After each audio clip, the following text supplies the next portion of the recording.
எல்லாருக்கும் வணக்கம். இந்த உங்களுக்கு எல்லாருக்கும் தெரியும், தமிழ்நாட்டில் எஸ்பெஷலி இந்த இந்தியா முழுக்க பார்த்தீங்கன்னாக்க தமிழ்நாடு வந்து ஒரு லீடிங் ஸ்டேட் அங்கதானம் பண்ணுற ஆக்டிவிட்டியில், ஆர்கன் டொனேஷனில்.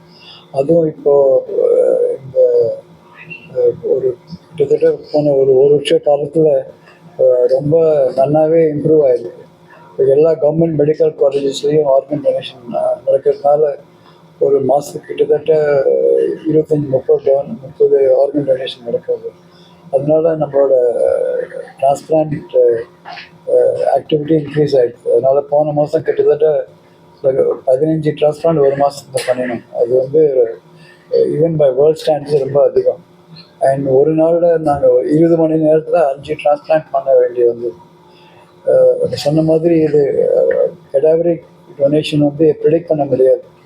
10 நாளைக்கு டொனேஷனாக இருக்காது, திடீர்னு ஒரு நாளைக்கு 6 டொனர் 7 டொனர் கிடைக்கும். அது வந்து அந்த இந்தியாவில் எந்த கார்னராக வேணால் இருக்கலாம். ஸோ ஒரே டயத்தில் 5 இடத்துக்கு போய் அந்த ஆர்கன் அசஸ் பண்ணி அதை ரிமூவ் பண்ணி 4 மணி நேரத்துக்குள்ளே திருப்பி கொண்டு வந்து டிரான்ஸ்பிளான்ட் பண்ணுறதுங்கிறது கடினமான காரியம். அது வந்து டாக்டர்களை தவிர்த்து நிறையா பாக்கி எல்லாரும் உதவி பண்ணுறாங்க. Airport staff, transplant coordinator, security staff, ambulance drivers, police எல்லோரும் ஒத்துழைத்தால் தான் இது முடியும். ஏன்னா அது 4 மணி நேரத்துக்குள்ளே சண்டிகரில் நீங்கள் ஆர்கன் ஷிப் பண்ணுறதுங்கிறது சாமானிய காரியம் இல்லை.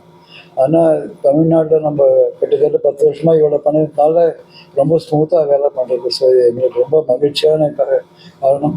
ஸோ யார் அங்கதானம் பண்ண ஃபேமிலிகளுக்கும் மனதார்ந்த எங்களோட இதுகள் அண்ட் கவர்மெண்ட்டுக்கும் எங்களுக்கு நன்றி. Plus all the transplant staff, எங்களோட டிரான்ஸ்பிளான்ட் கோஆர்டினேட்டர். ஏன்னா டாக்டர்களோட வேலையோட அவங்களோட வேலை தான் மிக கஷ்டம். சார், தமிழ்நாடு வந்து ஃபஸ்ட்டு டொனேஷனு 1996லேருந்து நம்ம பாக்கி எல்லா ஸ்டேட்டும் நினைக்கிறதுக்கு முன்னாடியே ஆரம்பிச்சிட்டோம். அதுவும் 2008லேருந்து ரொம்பவே ஆர்கனைஸ்டாக ஆரம்பித்து டிரான்ஸ்டான்னு ஒரு இது ஃபார்ம் ஆகி, இன்ஃபேக்ட் நம்ம பண்ணுறது தான் பாக்கி எல்லா ஸ்டேட்டும் கொஞ்சம் கொஞ்சமாக காப்பி பண்ணுறாங்க. ஸோ எப்போதுமே Tamil Nadu is a fourth front. இப்போ புதுசாக என்ன ஆரம்பிச்சிருக்குன்னா, தமிழ்நாட்டில் நிறைய டொனேஷன் கவர்மெண்ட் மெடிக்கல் காலேஜ் நடக்குது. ஸோ அது வந்து நல்ல விஷயமா, ஆனால் அது கொஞ்சம் கடினமான விஷயம்.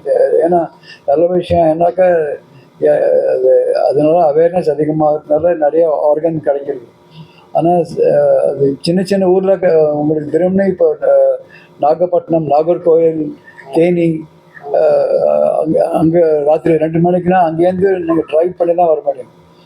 இந்த மாதிரி இடத்துலலாம் ஏர்போர்ட் ஃபெசிலிட்டி கிடையாது. நிறைய டைம் வந்து மழையெல்லாம் பறித்து ட்ரைவ் பண்ணுறதுக்கே ஒரு 5-6 மணி நேரம் ஆகும். ஸோ லாஜிஸ்டிக்ஸ் வந்து பெரிய சேலஞ்ச் தான். ஸோ நாங்கள் இன்க்ரீசிங்லி முன்னெல்லாம் 4 மணி நேரத்துக்குள்ளே ஹார்ட் போட்டாகணும்னு தான் இன்டர்நேஷ்னல் ரூல். நாங்கள் இப்போ கிட்டத்தட்ட 8 மணி நேரம் 9 மணி நேரம் வரைக்கும் நாங்கள் யூஸ் பண்ணுறோம். அதுலேயும் ஒரு முன்னேற்றம் இதனால் ஏற்பட்டிருக்கு. ஸோ இது இன்னொரு இம்பார்ட்டன்ட் ஸ்டேட்டிஸ்டிக் பார்த்தீங்கன்னாக்கா, நீங்கள் இந்தியாவோட மேப் எடுத்து ஒரு line, if you draw it from western கோஸ்ட்டில் மகாராஷ்டிரா, குஜராத்லேருந்து விசாகப்பட்டினம் வரைக்கும் ஒரு கோடு போட்டாக்க 95% ஆர்கன் டொனேஷன் அந்த லைனோட சவுத் ஆஃப் தட் லைன், அதோட கிழக்காக தான் இருக்குது. அதோட மேற்கு வந்து 5% தான் ஆர்கன் டொனேஷன். இது எதனாலங்கிறது யோசிக்க வேண்டிய விஷயம். So maximum number of donations happen south of that line. So all the other states are actually learning from the model. ரெண்டாவது, ஆர்கன் டொனேஷன் நடக்கிறது ஒரு விஷயம், அதை ஆப்டிமலாக யூட்டிலைஸ் பண்ணுறது இன்னும் கடினம். So maximum utilisation of organs consistently only in Tamil Nadu. இப்போ நம்ம ஒரு ஆர்கன் யூஸ் பண்ணாட்டா அது யூஸ் பண்ண முடியாதுன்னு அர்த்தம். வேஸ்டேஜே ரொம்ப குறைச்சல். அதுவும் பாக்கி ஸ்டேட்ஸ்களுக்கு ஒரு ஒரு எஜுகேஷனல் இதாக இருக்கும். ஃபஸ்ட்டு நமக்கு டோனர்ஸ் ரிசிபியன்ட்ஸ் இருந்தால் நம்ம ரிஜிஸ்டர் பண்ணணும் டிரான்ஸ்பிளான்ட்ல. ஸோ அங்கே வெயிட்டிங் லிஸ்ட் இருக்கும். So any organ donation, brain death இருந்தால், எந்த ஹாஸ்பிட்டல் இருந்தால் ஒரு டிரான்ஸ்பிளானை ரிப்போர்ட் பண்ணுவோம். ஸோ டிரான்ஸ்பிளான் அலாட் பண்ணிவிடும். யார் ஃபஸ்ட்டு ரிஜிஸ்டர் பண்ணியிருக்காரோ அவருக்கு ஆர்கன் அலாட் பண்ணுறோம். அதில் முன்னாடி நம்ம பிளட் குரூப் மேட்ச் ஆகும். அண்ட் அப்புறமா ஆர்கனும் நல்லா இருக்கணும். யூஸ்வலியாக டிரான்ஸ்பிளான் நமக்கு சொல்லுவார், அங்கெல்லாம் ஆர்கன்ஸ் இருக்குது.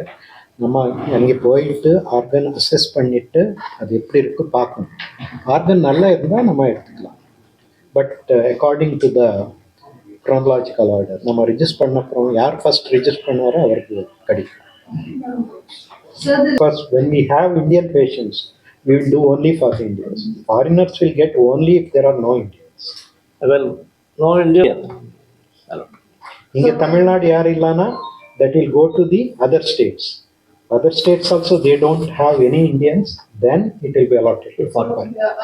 In our state, let us say we have in Tamil Nadu, we don't have anybody in Tamil Nadu, then you give it to other states. Other states. Or how does it work? Yeah, Other states. Because all India level NOTO agency, after Transplant, it will go to the NOTO. So they will send alerts to all the hospitals in the. So right now, how does it happen? Is there a NOTO or is you are still dependent on Transplant that gives you details? For the local Tamil Nadu patients, if we have a local recipient and the organ is from Tamil Nadu, we don't have to go to NOTO. NOTO allots organs from other states. Okay, so here I think you said you had from Chandigarh also. Chandigarh, I don't know whether last month we had or not, but we get from Chandigarh, we transplant almost 5 or 6 times a month. I mean, year. That came through NOTO. That comes, anything outside of the state comes from NOTO. So how do you coordinate? It is okay within the state you probably can coordinate, but from some distant. That is a challenge. So we get a call very often at night. Very often you'll get a call at 1 o'clock saying the donor is going to be shifted at 5. So our transplant coordinators are actually very good. They know the flight to each of those common cities where organs are available. They know the flight timing.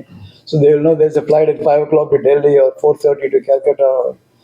So even if it's difficult, we book one flight. Sometimes we ask the local surgeons there to evaluate and harvest for us and go and pick up the heart. It's actually quite cadaveric harvesting long distance in this country is actually very complicated affair. Which is one thing, but it's such a vast country. Our country doesn't have the resources to pay for airlift. And even if you say air ambulance, it is not as though there are you make an Uber call and some air ambulance is waiting to fly. That too during elections, all the few aircrafts we have are used for campaigning.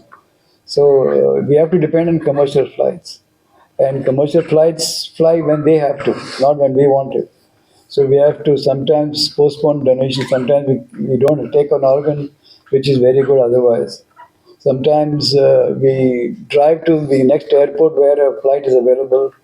So very often the ischemic time is prolonged. Nowadays routinely we are crossing 6 hours, 7 hours. Ischemic time. அதனால தமிழ்நாடுக்கே இந்த இதில் நிறைய தடவை all India ப்ரைஸும் கிடச்சிருக்கு. அது அவங்க பர்ஃபெக்டாக பண்ணிட்டு இருக்காங்க. ஓமந்தூர் போய் பார்த்தீங்கன்னா ஓமந்தூர் 5வது மாடியில் அது அவங்க 10 வருஷமாக பர்ஃபெக்டாக அதை அந்த சிஸ்டம் நீங்கள் சொல்கிற சிஸ்டம் பண்ணி தமிழ்நாடு இஸ் டெஃபினெட்லி நம்பர் 1. அது மாதிரி ஒன்றும் நீங்கள் சொல்லவே முடியாது இந்தியாவில். பட் அதை விட எப்படி முன்னேற்றம் கொண்டு வரணும்னா இந்த மாதிரி சின்ன சிட்டியில் டிரான்ஸ்போர்ட் இம்ப்ரூவ் பண்ணுறது அல்லது ட்ரோன் பெட்டர் ரோட் நெட்வொர்க் எல்லாமே உலகத்துல எல்லாமே இம்ப்ரூவ்மெண்ட்டுக்கு வாய்ப்பு உண்டு. ஸோ அது இதுலேயும் எங்களோட இதுனாக்கா கடைசியில் எல்லாருக்கும் இன்சூரன்ஸ் கிடைக்கணும். ஏன்னா இப்போது தமிழ்நாடு ஸ்கீம்ங்கிறது அந்த பிலோ பவர்ட்டி லைனுக்கு இந்த பவர்ட்டிங்கிறதே ஒரு ரேக் டேர்ம். ஒரு மாதத்துக்கு 8,000 ரூபா பவர்ட்டினாக்க 9,000 ரூபா சம்பளம் வந்து ரிச் ஆக முடியாது. So the insurance cover should be universal. ஏன்னா இந்த ஸ்கீம் வந்து சில பேருக்கு தான் கிடைக்கிறது. நிறைய பேர் வந்து ஸ்கீமில் எலிஜிபிள், ஏன்னா அவங்க ஜாபில் இருப்பாங்க. ஆனால் அந்த மாதம் 20,000 15,000 சம்பளம் வச்சுலே இந்த மாதிரி ட்ரீட்மெண்ட்லாம் பண்ணுறது கஷ்டம். ஸோ கவர்மெண்ட் வந்து எல்லாருக்கும் கவர்மெண்ட் இன்சூரன்ஸ் ஸ்கீம் கவர் பண்ணணும். யார் ரொம்ப ஏழையாக இருக்காங்களோ அவங்களுக்கு insurance premium can be paid by the government. And those who can afford it should be able to pay their premium on their own. அந்த மாதிரி ஏதாவது ட்ரீட்மெண்ட் கொண்டு வந்தாக்க நம்ம எனக்கே இது விரும்பினா நாளைக்கு ஏதாவது தேவைப்பட்டால் எங்களால் இந்த ஹாஸ்பிட்டல் அஃபோர்ட் பண்ண முடியாது. ஏன்னா அது இட்ஸ் எ ஃபேக்ட். அதனால நம்ம எல்லாருக்கும் universal health insurance like in other countries has to be done in this country. It's still not happen. Yeah, central and state together along with employers. Germany had universal health insurance in the year 1881. 150 வருஷம் முன்னாடி. So we're still nowhere close to. So our definition of poverty is so vague. Most of us cannot afford treatment if you fall sick. இப்போ இருக்க அந்த உறுப்பு மாற்று அறுவை சிகிச்சைக்கு அந்த காஸ்ட் லெவல் பொதுவாகவே அதோட ஹை லெவல் இருக்குது. இன்னொரு அடுத்த ஒரு 5 இயர்ஸ்லயோ 10 இயர்ஸ்லயோ காஸ்ட் லெவல் குறைய வாய்ப்பு இருக்குங்களா இல்லை இன்னும் இன்க்ரீஸ் ஆக வாய்ப்பு இருக்குங்களா? ஏன்னா எல்லாராலையும் இது பண்ண முடியாது சார். இன்க்ரீஸ்னா இன்ஃப்ளேஷன் ஒன்று இருக்குது சார். எல்லாருமே இப்போ நீங்கள் 10 வருஷத்துக்கு முன்னாடி இருக்க இந்த விலைவாசி இப்போ அதிகமாக இருக்குது.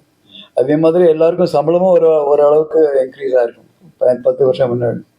So we can only the cost will go up only, it won't come down in my opinion. Thank you.